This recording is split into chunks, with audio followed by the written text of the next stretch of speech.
There had been a change in the rota, and it was now my turn to do the night shift at the supermarket Supers. I wasn't afraid of walking in the dark or anything, but I was afraid of the recent disappearances from the area. Mysterious events had been plaguing our quiet little town, and the disappearances had everyone on edge.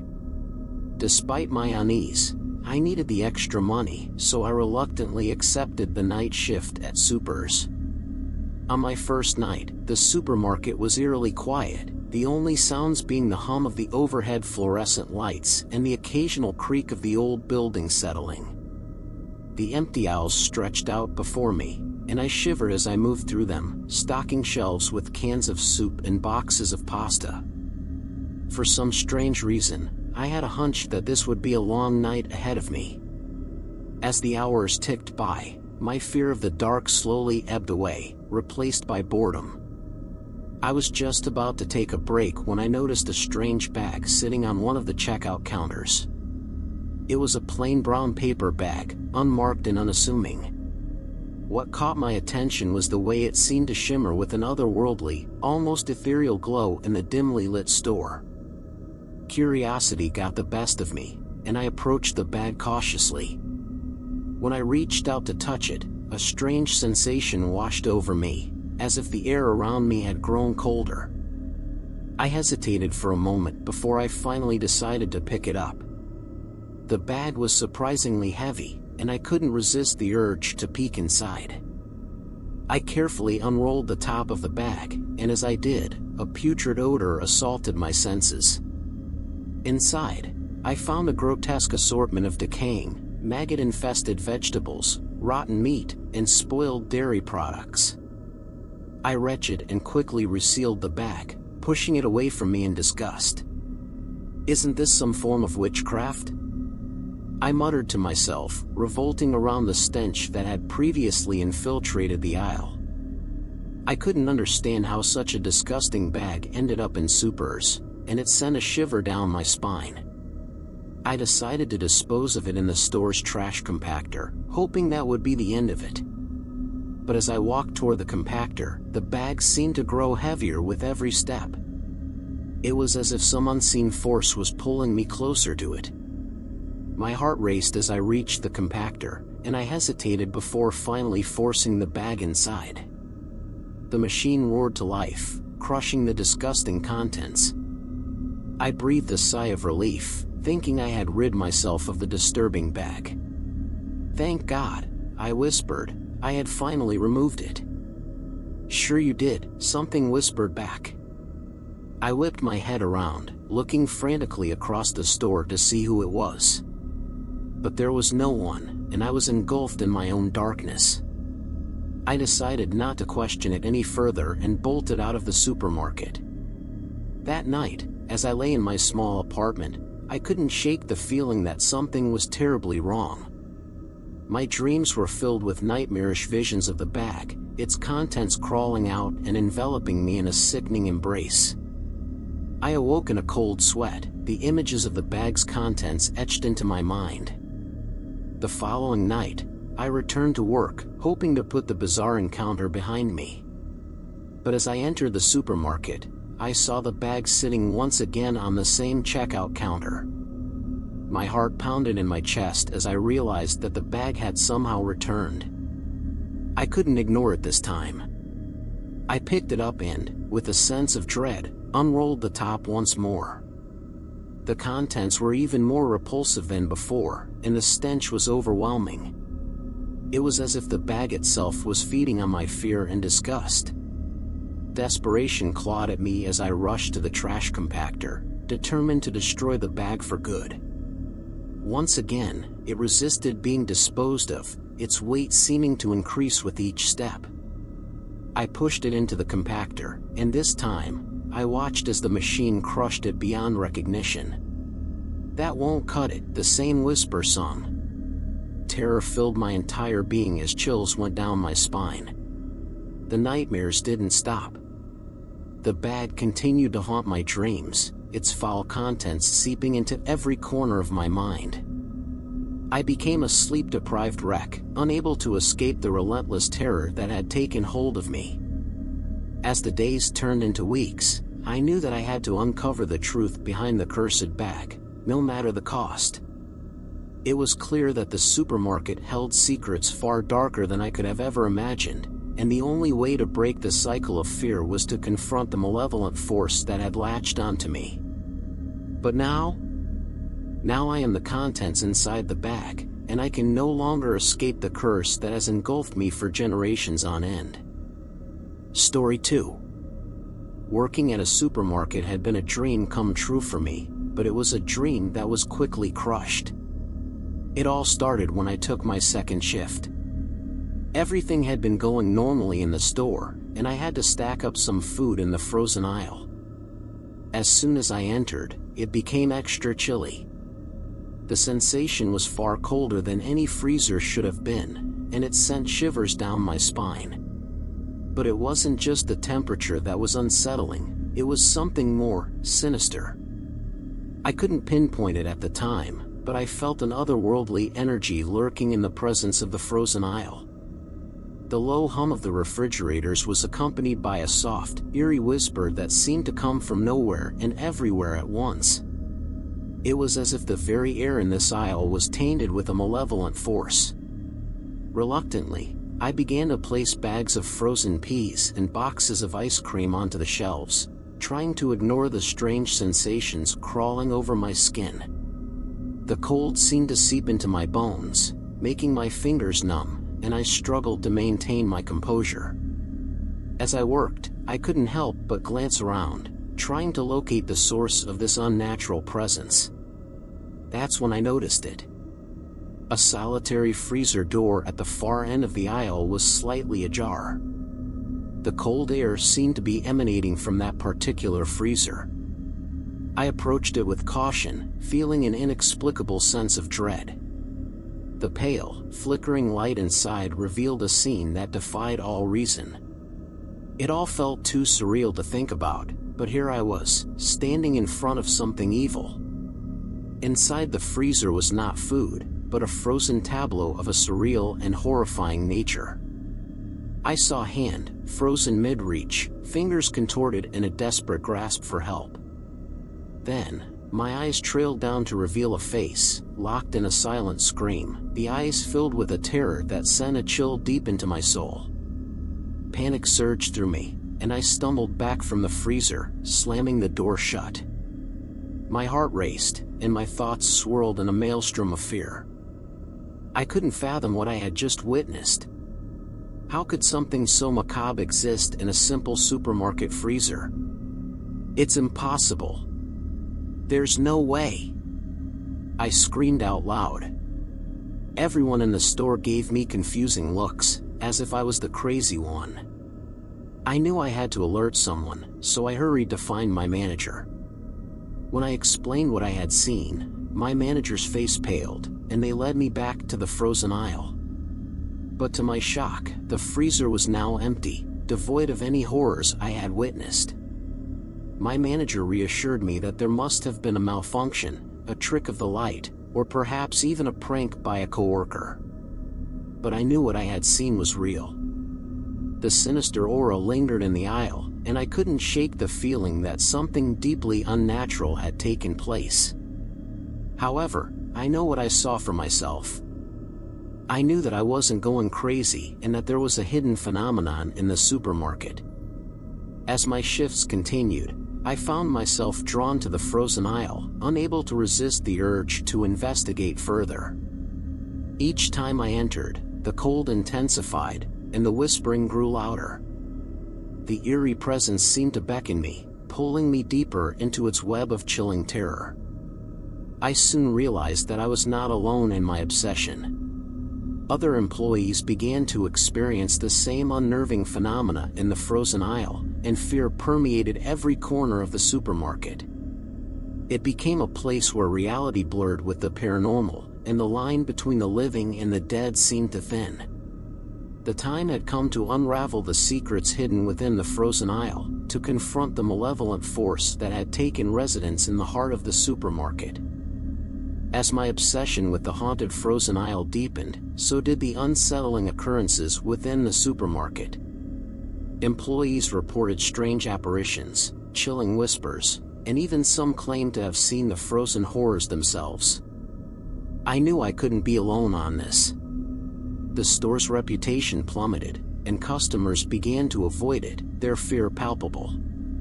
"Please," my manager pleaded, "we need everyone's help to figure out what this malevolent energy could be." "But where do we first look?" an employee spoke out. "We might need to check the store's archives first." In my relentless quest for answers, I discovered an old, dusty ledger hidden in the store's archives. It contained records of the supermarket dating back decades. My heart sank as I read about the frozen aisle's dark history. Decades ago, a series of grisly murders had taken place in the town, and the killer had hidden the dismembered victims in the very freezer that now stood in the haunted aisle. The chilling energy that lingered there was a testament to the horror that had unfolded within. I couldn't ignore the connection, and I knew I had to confront the malevolent force that had taken residence in the aisle. With the help of a few brave coworkers, we embarked on a harrowing journey to cleanse the aisle and put an end to the paranormal torment that had gripped the supermarket. Armed with sage, holy water, and unwavering determination, we gathered outside the frozen aisle's entrance. As we pushed open the freezer door, a frigid blast of air engulfed us, and the whispering voices intensified. The chilling apparitions of the past seemed to flicker in and out of existence, their anguished expressions frozen in time. With trembling hands, we began a ritual of purification, invoking the power of light to banish the darkness that had taken root. The air crackled with energy as we confronted the malevolent presence head-on. The whispers grew louder and more desperate, but we pressed on, our resolve unwavering.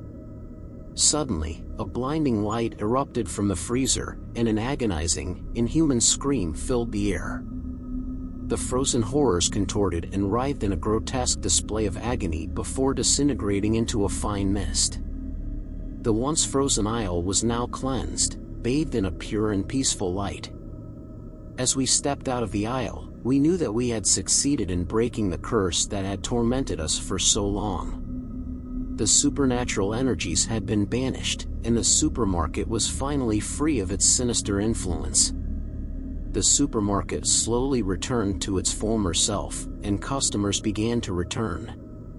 But none of us who had experienced the horrors of the frozen aisle would ever forget the terror we had faced. We had glimpsed the darkness that could reside within the most mundane places, a darkness that defied explanation and tested the boundaries of our understanding. And so, as I left my job at the supermarket, I carried with me the knowledge that some mysteries are better left undisturbed, and some horrors are best left unexplored. The frozen aisle is a memory I will always remember. Story 3. The wind howled through the shattered windows as my 3 friends and I stood before the decaying remains of the old supermarket. The building had once been a thriving hub of commerce in our small town until the 1999 fire had consumed it in an inferno of destruction. For years, it had been nothing more than a charred, skeletal structure that loomed over the town like a sinister sentinel. As we gazed up at the foreboding edifice, its jagged, blackened walls seemed to clutch at the sky, as if still trying to escape the flames that had consumed it. The supermarket was said to be haunted, a place where the spirits of those who perished in the fire lingered, trapped in an eternal torment. Eager to prove our bravery, we had come armed with flashlights and cameras, ready to explore the abandoned supermarket that had become the stuff of local legends. Its eerie aura hung heavy in the air, and even in the dim light of day, it sent chills down our spines. With a deep breath, I led the way, pushing open the creaking, rusted entrance doors. The air inside was thick with dust, and the shattered remains of what had once been a bustling store greeted us.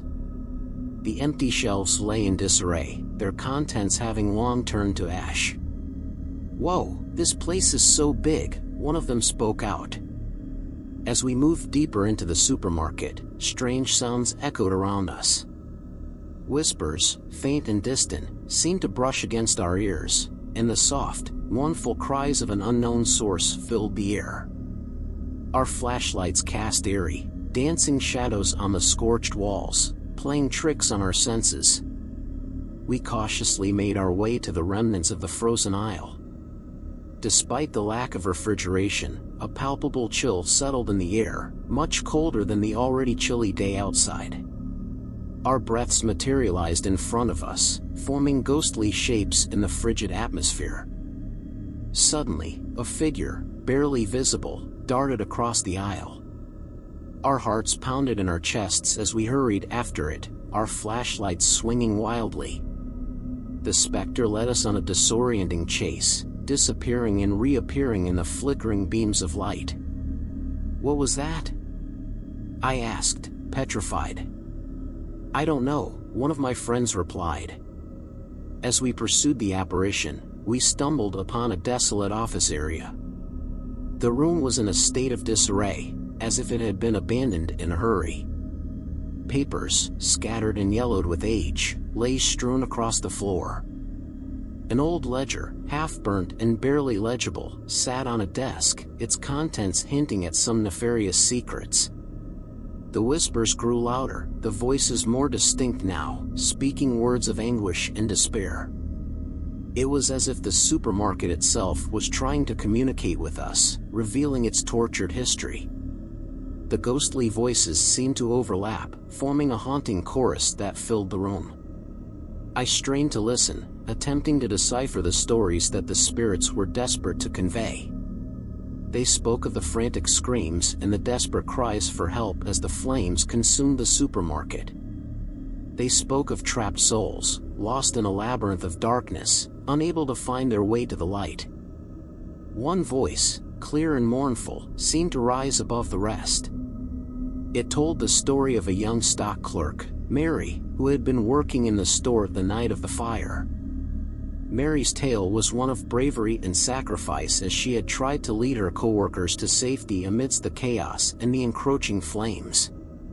But her own escape had been cut off, and she had perished in the inferno, leaving her spirit forever trapped in the supermarket.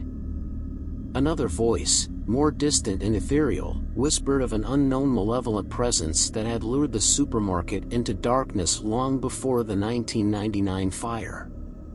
It spoke of a malevolent entity that had driven the flames to consume the store and had been feeding on the souls trapped within, growing stronger with each passing year. We continued to listen, our hearts heavy with the weight of the tales we were hearing. The supermarket's anguished history was unfolding before our eyes, and we understood that we had stumbled upon something far more sinister than we had ever imagined. As the stories continued to weave together, it became clear that the spirits were pleading for us to share their stories with the living, to ensure that the truth of the 1999 fire and the malevolent presence that had haunted the supermarket for years would not be forgotten. The room's temperature dropped further, and the spectral figure of Mary, who had been guiding us, seemed to grow faint, her form dissipating like mist in the breeze.